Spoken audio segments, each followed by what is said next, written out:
Okay, we can get started. Thank you all for attending today.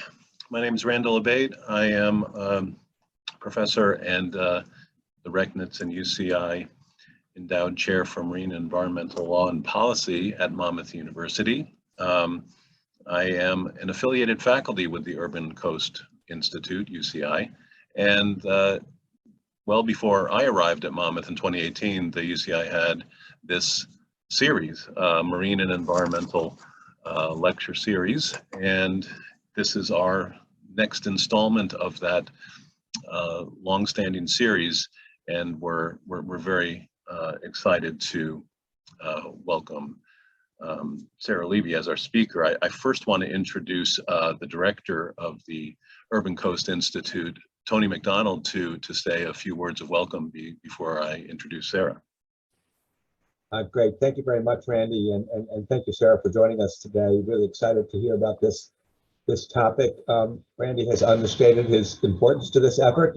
He is also the director of the Institute for Global Understanding here at Monmouth and a real leader and scholar on issues having to do with the rights of people and nature. And really, it's wonderful to have him as a partner here at Monmouth. And I think this presentation today really bridges on some of those interests and the interests that the Urban Coast Institute has and Monmouth University has in trying to elevate these voices increasingly on issues of importance to the marine environment. So that's all I have to say. Welcome to Monmouth virtually. Hopefully we'll get you here for a in-person seminar at some point in the not too distant future.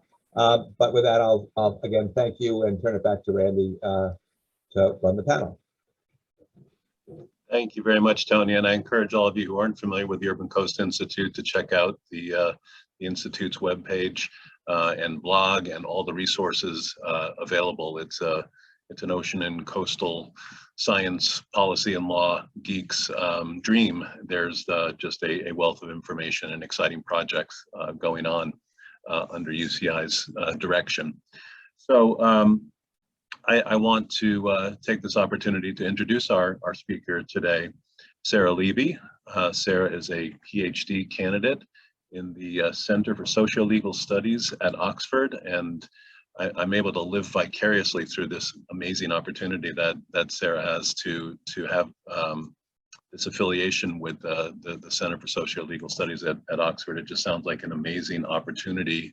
Sarah and I have a lot in common in terms of our interdisciplinary interests that connect law to other disciplines, and the intersection among environmental and marine law, animal law, and indigenous peoples law and policy. So she's already done fantastic work prior to her PhD. She holds a JD and a master's degree from Osgoode Hall Law School, and actually that's where I met Sarah 2 years ago. I was giving lectures at University of Toronto and Osgoode Hall, and we've stayed in touch ever since, and it's been wonderful to see Sarah progress on her professional path. And she's already published an article that I encourage you to look at related to the work you're going to hear about today, and that's going to enlarge considerably in her PhD work. It's published in the Journal of International Wildlife Law and Policy, and I'm sure she'll be happy to share that for those of you who are interested. So the logistics for today are Sarah will talk for about 30 minutes, and we will have Q&A at the conclusion of her presentation. And I encourage you to submit questions through the chat. It's easier for me to moderate the Q&A when I've got a list of questions at the ready to keep things moving with our time remaining for Q&A, and we're scheduled to conclude at 1. So without further ado, Sarah, the floor is yours. Okay, well, thank you, Randall, for the generous introduction, and to Monmouth University and the Urban Coast Institute for having me here today. I also want to express my sincere gratitude to all those of you who are in attendance with us and for your interest in the issues that I will be discussing. I have to say it is an honor to be kicking off the Marine and Environmental Speaker Series for the Institute this year. as this particular series is going to be focusing on the theme of ocean justice and the impacts of marine activities, not only to animals and the environment, but to marginalized populations as well. I'm so glad to be able to speak to all of you about one such issue in the Canadian context. So this presentation, of course, concerns Canada's sealing activities. And many of you may be familiar with the Canadian commercial seal hunt that occurs annually in Atlantic Canada, as it has attracted international criticism for decades. But although the Atlantic sealing industry is an entirely separate and distinct activity from the Inuit sealing that occurs in Canada's Arctic, the two practices are regarded by many as one and the same. So I just want to make sure my slides are up for everyone to see at this point.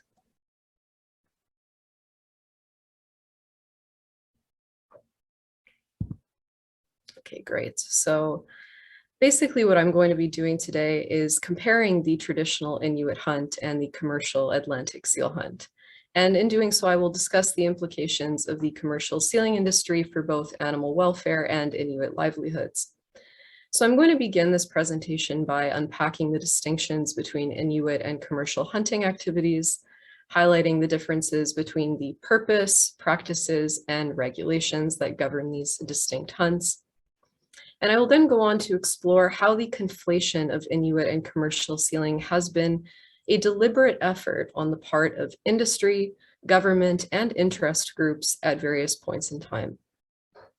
And through all of this, I'm going to be exploring really how this muddied dialogue on commercial and Inuit sealing has at once compromised the survival of Inuit culture and livelihoods, and also hampered the comprehensive and humane regulation of the commercial sealing industry. So with that, I'd like to move on to my next slide. So before I get into the substance of the discussion, I think it's very important to discuss the context of reconciliation in Canada. It's really critical to understanding the issues I will be discussing today, and that is why I'm leading with this quote from Senator Murray Sinclair, who is an Indigenous senator and the chair of the Truth and Reconciliation Commission of Canada. So for those of you who may be unfamiliar, the Truth and Reconciliation Commission of Canada is a body that has been established to encourage reconciliation between Indigenous and non-Indigenous Canadians in order to address the legacy of colonial violence in Canada. So the quote I have here reads, "We are at a critical time where the interrelated goals of environmental protection, Indigenous rights, and animal welfare can help to combat climate change, mass extinction, and cultural loss in Canada and beyond. It is time to seek and establish appropriate policy and laws based on current knowledge for the future. Respect and reconciliation between humans and animals is as much for our welfare as it is for theirs. So bear in mind why we are here. We are here to take care of our universe, to take care of our land, to take care of the people, and to take care of all that is part of this creation. So in Guamazin, be strong and steadfast in your beliefs, take care of all of our relations, and be mindful that reconciliation includes our relationship with animals." So as you can see, in this statement, Senator Murray Sinclair emphasizes the connection between animal welfare and reconciliation with Indigenous people. But apart from that, there's another aspect of reconciliation that I wish to highlight. And that's that one of the key principles of the TRCC states that reconciliation requires constructive action on the part of Canadians to address the legacies that have had destructive impacts on Indigenous peoples' culture, health, and economic prosperity. Essential to the culture, health, and economic prosperity of Inuit communities in Canada is the continuance of their traditional sealing industry. So it is important to bear this mandate and these interrelated goals of promoting Indigenous and animal rights in mind in the context of this issue. So with that, I will now begin to unpack the differences between Inuit and commercial sealing, beginning with a discussion of what Inuit sealing looks like. So I'll now move to the next slide. So I'm going to first explain the purpose of Inuit sealing, and then go through the way in which the practice looks, and finally take you through the way in which the industry is regulated. So in terms of the purpose, well, the hunting of marine mammals is something that has been essential to Inuit survival and culture since time immemorial. In order to survive, the Inuit have relied heavily on marine mammals for both food and warmth, given the lack of vegetation in the Arctic. The seal also holds particular cultural importance to the Inuit, so much so that the Inuit in fact became known as the people of the seal, and with the seal even being considered sacred in certain Inuit communities. So although Inuit sealing is something that has been occurring for thousands of years, the importance of sealing for Inuit survival has not in fact diminished in a modern context. This is because Inuit communities are located in remote areas of northern Canada where food insecurity is a significant issue. Basic grocery items in these areas will cost double what they would in southern Canada, and fresh produce can be entirely unaffordable in these regions. But what is also critical to understand is that the Inuit seal hunt is not purely a subsistence hunt. The sale of excess pelts harvested for subsistence allows the Inuit to sustain their modern hunting practices. Basically, what happens is that the Inuit sell excess pelts on the international market, the profits from which provide Inuit hunters with the means to afford gas and equipment to hunt and provide food for their communities. So the commercial component is not a minor aspect of Inuit sealing. It is essential, and to characterize the Inuit hunt as being purely for subsistence is a misleading and damaging narrative. Now, in terms of the way the practice actually looks, well, the Inuit do not hunt seal pups because adult seals are far more useful to them, given that they are, of course, a better source of food and fur. And also, the emphasis that the Inuit place on responsibility and stewardship is reflected in their sealing practices, as the Inuit's method of sealing is individualized. Basically, the hunt occurs in a way that one seal is hunted at a time, with the hunter stalking and waiting for the seal to come up through a hole in the ice. And when the seal comes up for a breath, they will then be killed with a harpoon or rifle. And regardless of whether a harpoon or rifle is used, Inuit hunters ensure that the seal is killed in one single blow in order to minimize animal suffering. So veterinarians have conducted studies of Inuit sealing, and they have agreed that the Inuit sealing method, in the way that I have described, is humane because seals do not suffer long or protracted deaths. Now, this is not to say, of course, that it could never be the case that an Inuit sealer may conduct a hunt inhumanely, and I do not wish to romanticize or generalize the practice. But by and large, this is the way that Inuit sealing occurs and the way that it has been occurring for thousands of years. Another thing to note is that in terms of the scope of the practice, approximately 16,000 ring seals are hunted each year, which amounts to about 5% of the seals that are slaughtered across Canada annually. Now, in terms of the way all of this is regulated, there's a distinct framework legally in terms of how Inuit sealing is actually regulated, both at the federal level and also at the territorial level.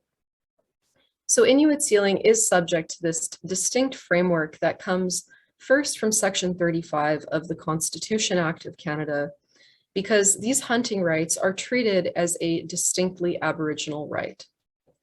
So as such, sealing quotas for First Nations and Inuit are regulated under separate land claim agreements. And in certain regions, the practice is actually community regulated. But in the Northern Territory of Nunavut, where most Inuit sealing occurs, sealing is regulated under a fairly recent piece of legislation called the Nunavut Wildlife Act, which was developed in 2018. So this act is very interesting because the Inuit have codified their human-animal relationship laws in this legislation, insofar as it incorporates Inuit terminology and traditional knowledge to regulate hunting activities. The act is also quite explicit in that it is to be interpreted with respect for the fact that, quote, wildlife and habitat should be managed comprehensively since humans, animals, and plants in Nunavut are all interconnected, and sealing activities are regulated accordingly to this principle. So in this way, we can see that the Nunavut Wildlife Act reflects this attitude of stewardship and the sacredness of sealing for the Inuit people. So now I'd like to move on to discuss the way that commercial sealing occurs. So we'll move to the next slide. So in terms of the purpose of the commercial hunt, it is, as many of you will be aware, a seasonal industry and one that is mostly a fur harvest. Now, this industry has in fact been subsidized by both the Canadian and Norwegian governments in recent years. And that's another point that we'll probably come back to later on. But whereas Inuit sealing does not involve the hunting of seal pups, the commercial seal hunt primarily involves the hunting of harp seal pups below 3 months of age. And this is because the commercial hunt is a fur harvest, and the pelts of seal pups sell for a higher market price. Now, in terms of the practice, although the hunting of what are called white coat seals is now prohibited under the management plan, the commercial seal hunt still involves the hunting of young harp seals because these pelts are simply in higher demand. So juvenile harp seals shed their white coats between 10 to 12 days of age. And what this means is that after that time, it is possible from a legal perspective to hunt these seals. So 97% of the seals that are killed in the commercial hunt over the past 5 years have ended up being below 1 month of age. And what this means is that these seals have not even yet been weaned from their mothers, and they haven't even taken their first swims. So because these seals are not able to swim, they dwell on concentrated areas on the ice, and that allows sealers to slaughter multiple seals at a time. But what happens is that sealers often fail to aim accurately and kill the seals in a single blow. But killing the seals in a single blow, although that is a standard practice in Inuit sealing, is not even a legal requirement for commercial sealers according to the marine mammal regulations. What is required by the marine mammal regulations is what is called the three-step process. And this process requires first the striking of the animal, then checking the animal, and finally bleeding it out. But because ice flows have become so unstable in the region as a result of diminishing sea ice, the conditions on the ice are very treacherous. So the commercial hunt often takes place from boats, which means that the striking step often occurs at a distance, and seals often suffer long and protracted deaths. So the way we can talk about these regulations is that, mainly it is regulated through the marine mammal regulations, and then we also have the management plan for Atlantic seals, which includes some further regulations concerning culture, the environment, and animal welfare. But one of the key shortcomings of the marine mammal regulations is not only that this three-step process does not require seals to be killed in a single blow, but also that the regulations, from an interpretive perspective, do not actually define what a humane practice is. And this results in subjectivity over what constitutes a humane practice and many issues at the interpretive level. But also at the operational level, because the commercial seal hunt is not professionalized, it is not possible that there is a mandatory training and certification process to even make sure that sealers are adhering to that three-step process that is laid out. Furthermore, in addition to the fact that sealers are often not trained, there is also no requirement to register a sealing vessel. And this is an issue which the policy has actually recognized as being problematic, because the result of all of this is that there is a lack of compliance and enforcement in ensuring that adequate animal welfare standards are upheld on numerous levels. And there was a study conducted by veterinarians in 2007, and what they determined was in fact that 82% of cases, seals were not killed by the first bullet as the regulations required. And in the same year, 85% of cases seals were not killed in a manner that even conformed to those regulations. But what I really want to talk about for the purpose of this discussion today is that management plan that I mentioned. And this management plan is very significant from the perspective that it doesn't just address these simple objectives for how seals are to be slaughtered, but it addresses broader objectives as well. The first is that it states that a goal is to ensure the implementation of comprehensive animal welfare standards. The second is that it seeks to ensure the application of an ecosystem approach to management. And third, it seeks to ensure the consideration of Indigenous culture and livelihoods, which is quite misleading, given that the commercial seal hunt does not involve Indigenous people, nor is it a cultural practice. So now I'd like to move on to the next slide. So now that all of you have a fairly good understanding of the key differences between Inuit and commercial sealing, I now want to talk about the ways in which these two practices have been conflated. But first, I want to define the word conflation, because it is a word that means to blend or to confuse. So in this context, what we see is that there has been a deliberate attempt to characterize Inuit and commercial sealing as somehow blended, thereby accomplishing the goal of confusing the public.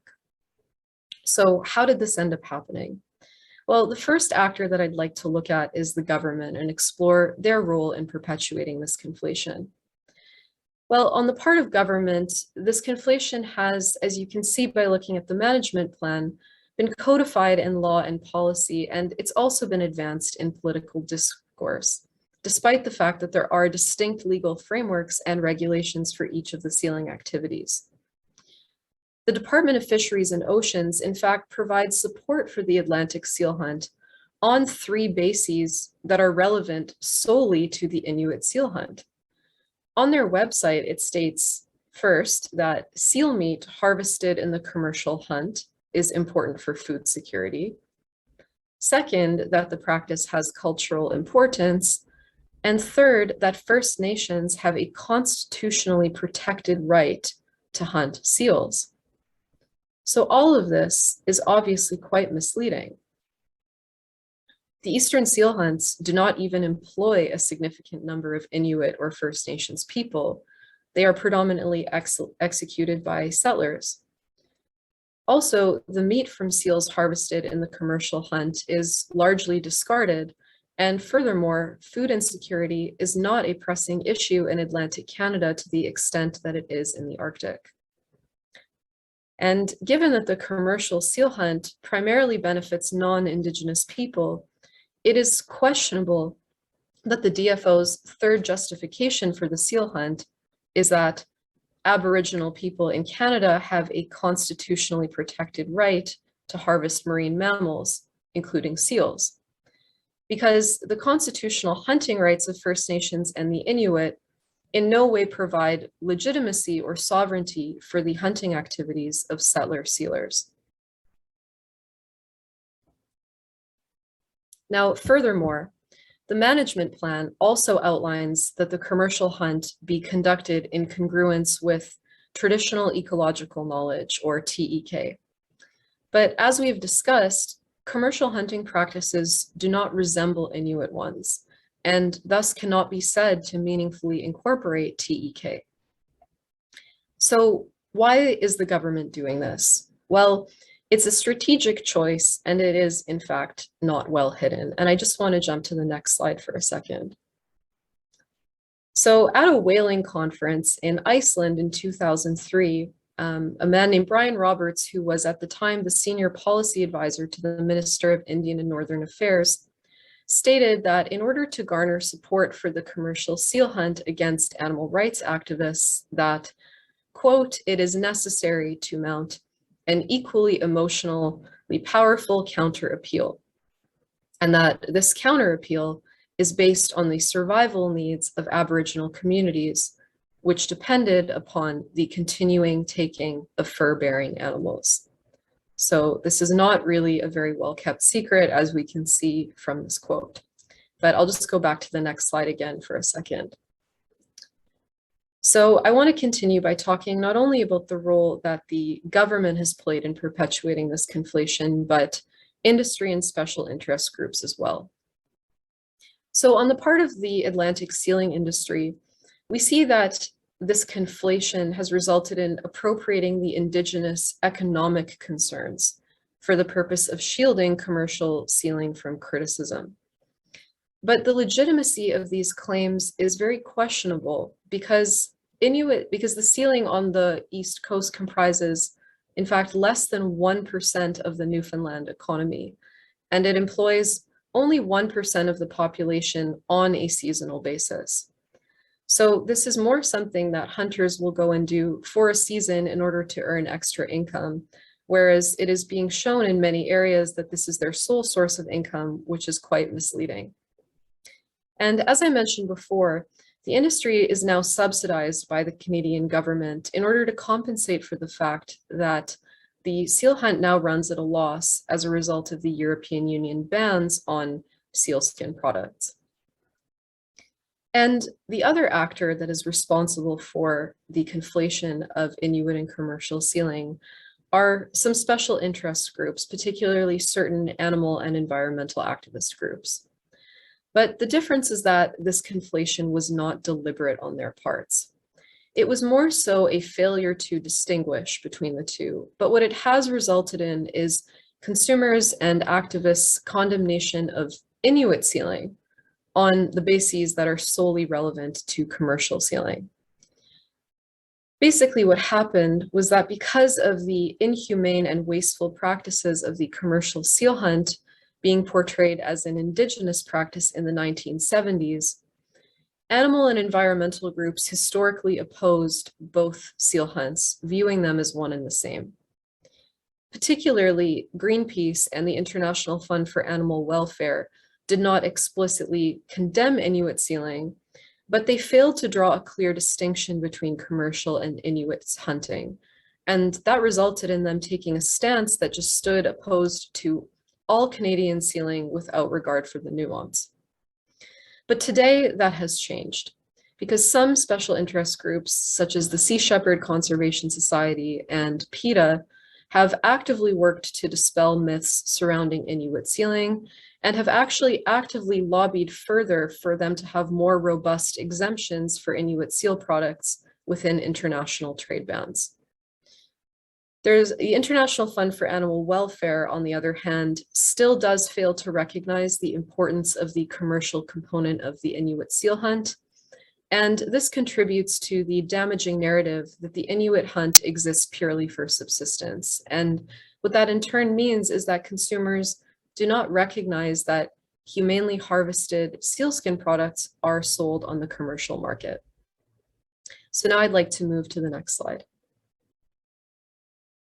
The one after that, and discuss the implications of what this conflation has meant by looking at the European Union bans on sealskin products. So in response to all of this backlash in the 1970s to commercial sealing, the European Union banned the importation of white coat or young seals in the very first round of bans, which occurred in 1983. But this ban did provide an exemption for Inuit seal products. But even though the ban was not blanket in nature, there was a strong stigma surrounding all Canadian seal products as a result of the perception that all sealing resembled commercial practices, which were shown to be so brutal and inhumane. So the ban resulted in significant declines in demand for Inuit seal products, and this ended up having devastating social, cultural, and economic impacts on Inuit communities.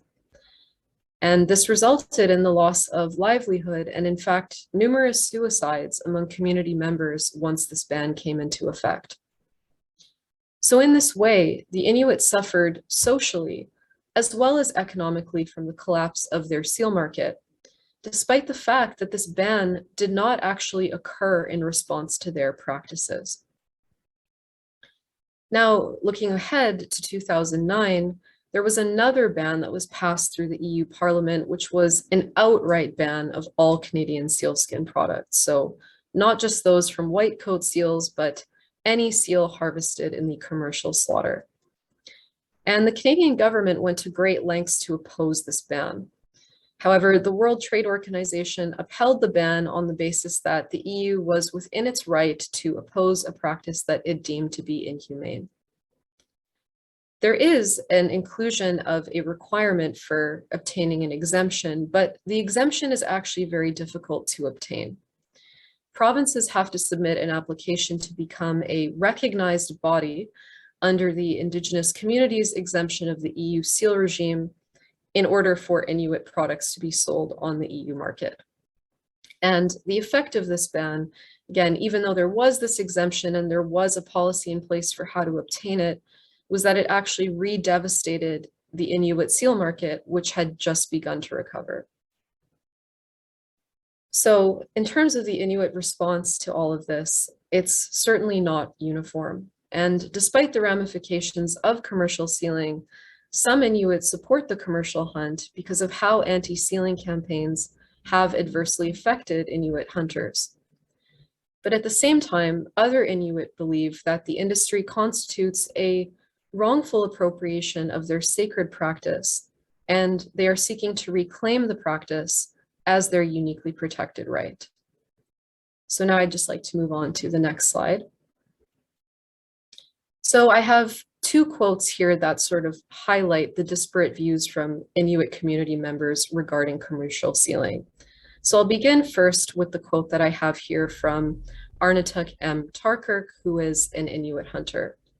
And he stated in an open letter to the Ottawa Citizen that the commercial hunt has nothing to do with the Inuit.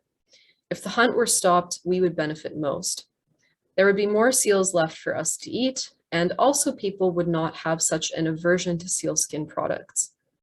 We are skillful hunters who hunt adult animals for food. That is not the same thing as bashing a pup which can't move over the head. So Tarkirk's letter shows that some Inuit believe that the commercial hunt is responsible for negatively impacting their economies and livelihood by appropriating the Inuit sacred cultural practice. And as such, some Inuit have raised the point that the commercial hunt should end, because while the Inuit are constitutionally entitled to hunt seals per the Constitution Act, Atlantic sealers cannot claim this same sovereignty or right. And not only do commercial sealers not have these same rights, the commercial hunt has infringed on the codified rights of Indigenous people.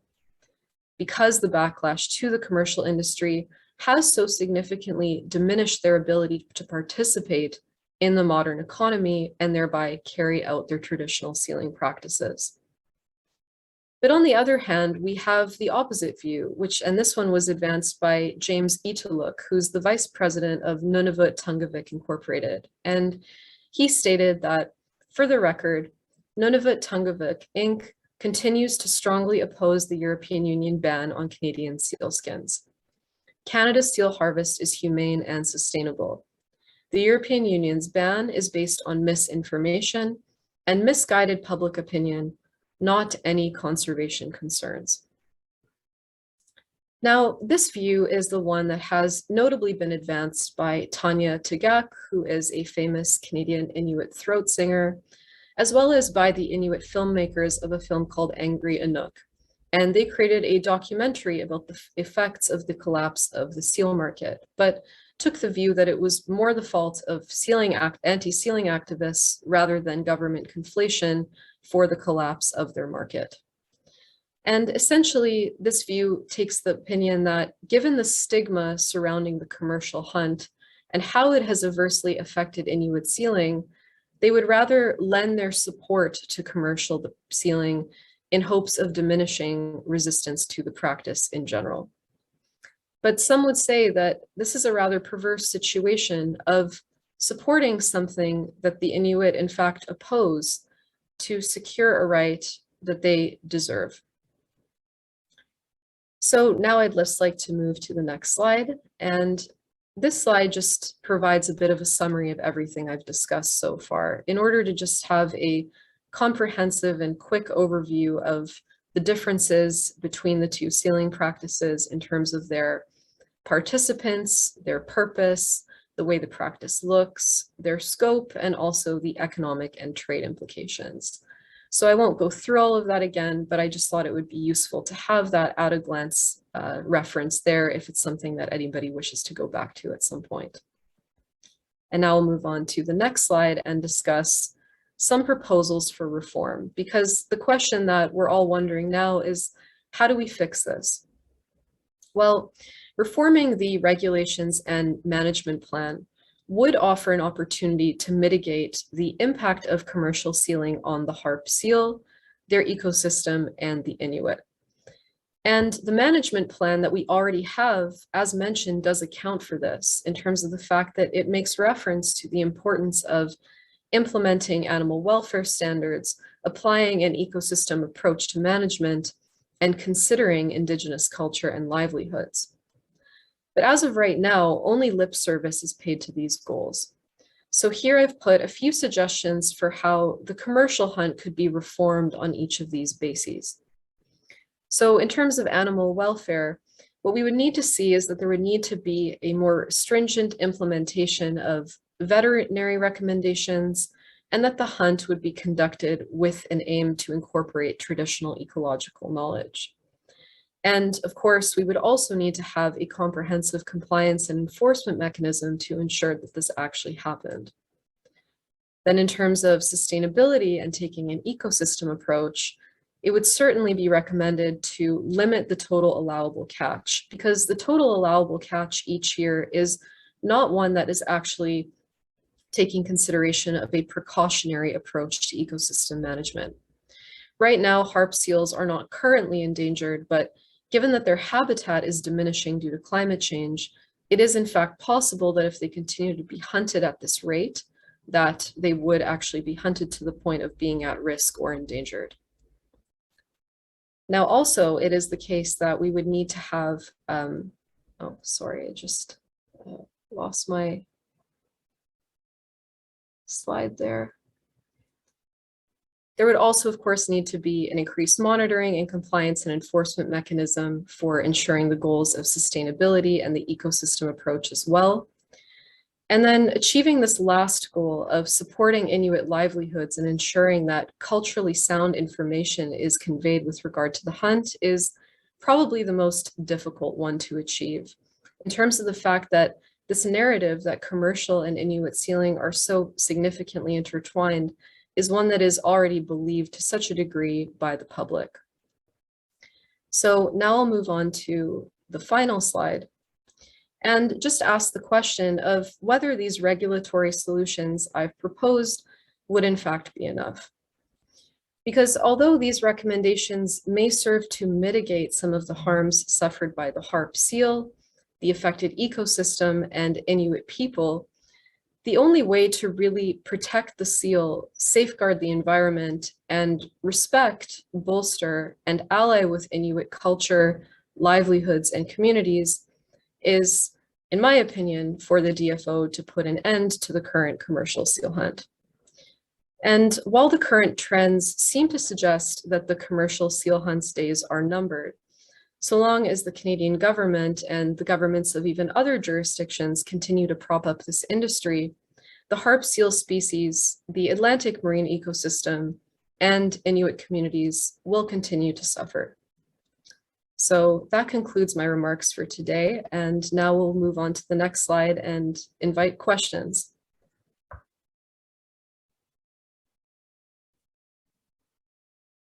Thank you very much, Sarah, for that excellent presentation. Very informative and thought-provoking, and we certainly have many questions in the chat for you. I wanted to pick up, exercise the moderator's prerogative here and ask one of my own questions. You mentioned toward the end of your presentation about the danger of reaching endangered status for the harp seals.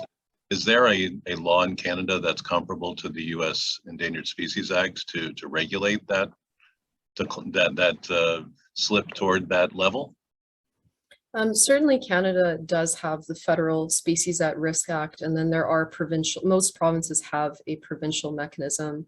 But given that the harp seal is still so abundant, it seems as though That's something that may not happen before it's too late, particularly because their habitat is diminishing at the same time. But if there were to be an adherence to that precautionary approach through the legislation, then it is possible that that could serve to mitigate it from happening as quickly.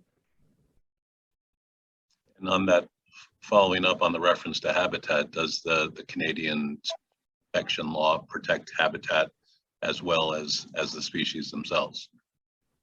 It does in certain jurisdictions. Yeah, I'm not exactly sure about in the Atlantic context. Again, my hunch about it is that it probably does not, given that this is not an area that is considered to be particularly vulnerable or even, I guess, considered very important from an ecological perspective at the moment. But there are areas that are flagged for that. And here's a question on some international dimensions. Are there any analogous conflicts or conflations between indigenous and commercial seal hunting in other Arctic nations? Start with that one, and then there's a follow-up. I'm not exactly sure if, there's an exactly similar situation where you have an Arctic marine mammal hunt going on and then an indigenous community that is having their hunting rights sort of appropriated in order to bolster that hunt. But one sort of semi-analogous situation I would look to is the dolphin slaughter in Taiji, Japan, because that is a situation where you have dolphins that are, as many of you may be aware, driven into the cove, and there are just countless dolphins that are slaughtered, and they're not actually used for the meat. And the majority of those dolphins are just discarded, and then one or two of them may be sold to dolphinariums. But the similarity is that the Japanese government justifies the continuance of this dolphin slaughter on the basis of tradition and culture, even though this does not, in fact, resemble what the traditional dolphin slaughter practice used to look like in Japan. It used to occur on a much smaller scale, and it, of course, used to be a hunt that was more for subsistence. So I think we do see these tensions playing out in many different contexts, and certainly the argument surrounding subsistence and culture and traditional hunting being used to protect hunts that no longer serve that purpose. Very true. And a follow-up to that point, what role have international organizations, both governmental and non-governmental, played in shaping Canada's domestic policy on these issues? Yeah, well, there's certainly been, as I mentioned, significant backlash to the commercial sealing industry since the 1970s when, activists went out onto the ice and took photos of what was happening. And there was, a massive public interest campaign launched against that. And then, as I discussed, there were, several different animal rights organizations that lobbied against commercial sealing and continue to do so to this day. And they were actually, quite successful in their efforts because this resulted in, the European Union eventually banning the importation of white-coat seals and then banning all-out commercial seal products in general. And I think that, you can really see the impact of what these lobbying efforts have done, given that even the World Trade Organization supported the EU's right to ban these products outright simply on the basis that they were inhumane. And that was actually a fairly precedent-setting decision from the WTO in that way. So if you could give a 1 minute elevator speech, so to speak, on how to solve this daunting problem, is how would you identify a pathway to ensure that commercial hunt can be humane and sustainable and not in conflict with traditional Inuit practice and rights? Yeah, well, I think, again, I would go back to those, 3 areas that, in terms of the recommendations I discussed, those are really the 3 areas that need to be addressed in order for the commercial sealing to occur in a way that is, humane, sustainable, and is done in a way that is culturally sensitive. We really do need to actually change the laws that we have. The marine mammal regulations are not sufficient as they stand. We certainly need to define what is meant by inhumane according to the regulations so that we don't have that issue at the interpretive level. We also, as I mentioned, need to ensure that They are implementing veterinary recommendations in terms of the fact that the seal should be killed in a single blow, and that the seal should be killed with respect to traditional ecological knowledge. And that's something that would help from the cultural perspective as well. But, in terms of identifying a very clear path forward, I just am perhaps a little bit cynical about whether or not, even if these things occurred, it would actually mean that this did end up benefiting Inuit communities in terms of the continuance of their seal hunt and the popularity of their sealskin products. Because I do think that this conflation that has occurred is something that is just so strongly ingrained into the minds of many. If you speak to consumers, whether in Canada or internationally, so many people don't even know that there's an Inuit hunt that occurs and believe that, commercial sealing is really the only type of hunting, or vice versa. They believe that, Inuit hunting is commercial sealing.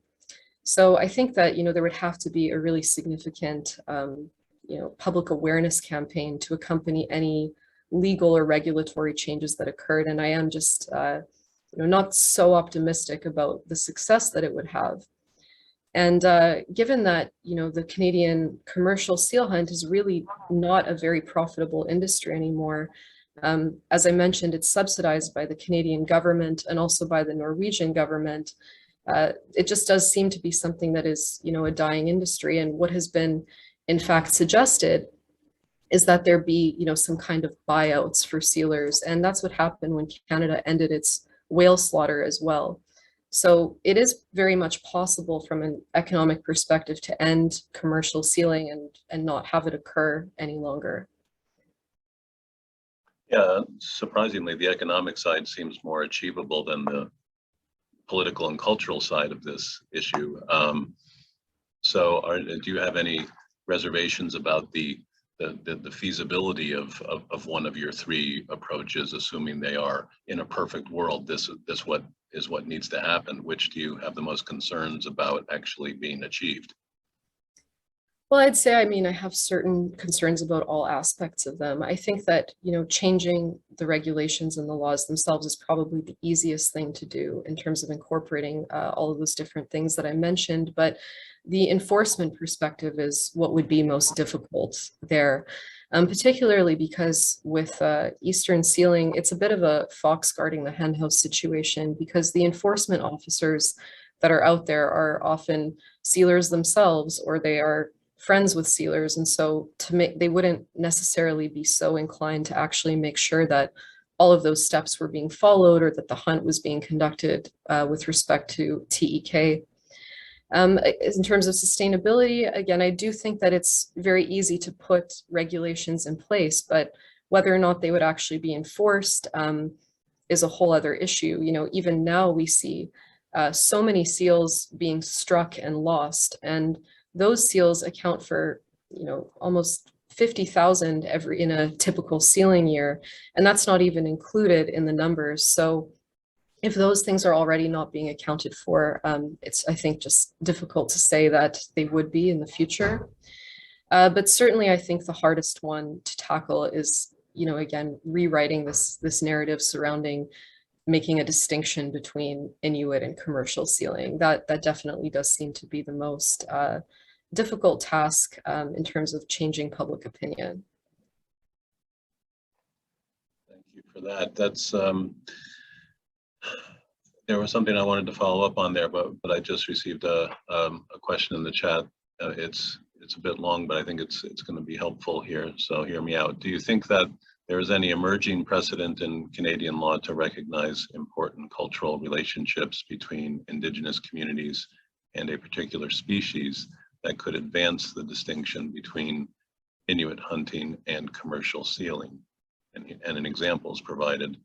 The caribou in British Columbia have been recognized as part of a reconciliatory agreement with the West Moberly and Saulteaux First Nations, but simultaneously, this is also said to be part of a larger conservation plan. Yeah, so certainly we are seeing those trends, and I was aware of the situation with the caribou as well. And that is something that could be followed, with the context of Arctic sealing as well. I mean, we definitely see there's already a basis for that in the Nunavut Wildlife Act. We see that it's codified, that there is this human-animal relationship in the law itself. There's reference made to interconnectedness, but what we would need is for that not just to be supported with a territorial law, but also in the same way that the caribou law is in BC, it would need to be supported from the perspective and framework of reconciliation as well. And another question from the American perspective here. Do the Inuit have treaty-based rights to seal, or is this exclusively constitutionally and statutorily driven? It's exclusively constitutional. The Inuit did not sign treaties. So to the extent that it is subject to constitutional and statutory governance, is there recognized right to hunt marine mammals subject to any express limitations or exceptions? There would be limitations, perhaps from an environmental perspective, if the seals ended up becoming endangered. It's not as though the indigenous hunting rights that are codified in the Constitution are blanket in nature. But again, that does end up, being regulated with regards to the other legislation, Species at Risks Act and Environmental and Endangered Species Act. So there are, of course, these things that would impact on it, but for the most part, Canada does try to give, a high degree of autonomy to Indigenous hunters and their rights. And going to the animal versus environmental law communities tension here, are you seeing trends in that alliance getting stronger, or really still being in warring camps on an issue like this?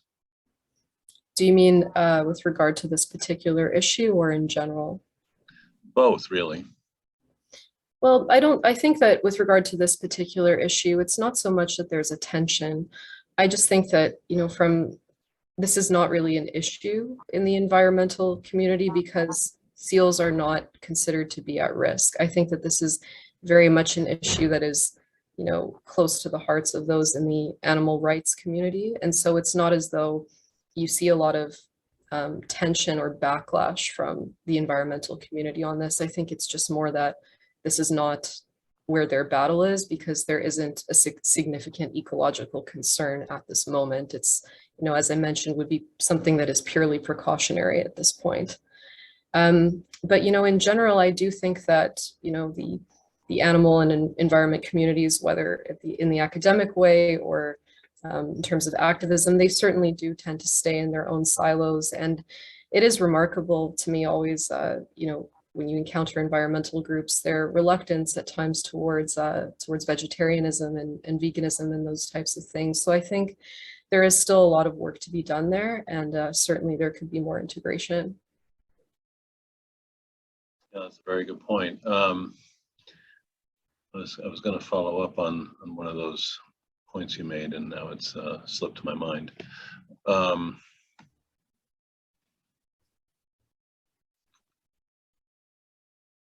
There was a question about if there is any lingering discrimination against the Inuit regarding their seal hunting. I mean, yeah, certainly there are, I would still say many, people who fall into the animal rights camp who are also not aware of this distinction today, despite the fact that, as I mentioned, there are certain groups that really do make it, their mandate when it comes to sealing now to dispel this conflation. You definitely do see that, there are individuals who would regard Inuit sealing as being, barbaric and think that it resembles commercial sealing, and they don't understand the importance of it for food security or even the commercial aspect of it. So yeah, you definitely do see some of that, but I do think that, animal rights groups are really moving away from that. Again, it being sort of a pick your battles situation and recognizing that this is not really the fight that they ever wanted to fight, and certainly one that they don't want to fight anymore. It seems that there's perception and reality dimensions to these conflicts too, because I'm thinking about the macaw and how environmentalists were very much up in arms about their limited take of whales for subsistence and cultural purposes. And even when there was demonstration that this was not going to threaten the sustainability of that species from an environmental perspective, it was still something that there was just a lot of knee-jerk resistance to. So it seems to parallel perhaps a bit of what you're saying about the Canadian context on this issue, that they're just really entrenched camps. Certainly, yeah. Well, we are just about out of time, and I don't see any other questions in the chat unless anyone has something they'd like to raise at this point. I am delighted that we had this opportunity to hear from Sarah today about this fascinating topic. This session will be and has been recorded and will be posted on our UCI web, or actually our blog. So you'll have access to a recording of this on the UCI blog. So I encourage you to consult the UCI webpage for other activities that we're up to that may be of interest. And wait, there's one more. Oh, there's just a thank you. With that, I'd like to thank all of you again for attending today, and enjoy the rest of your day. Thanks so much. Thank you, Sarah. Thank you all.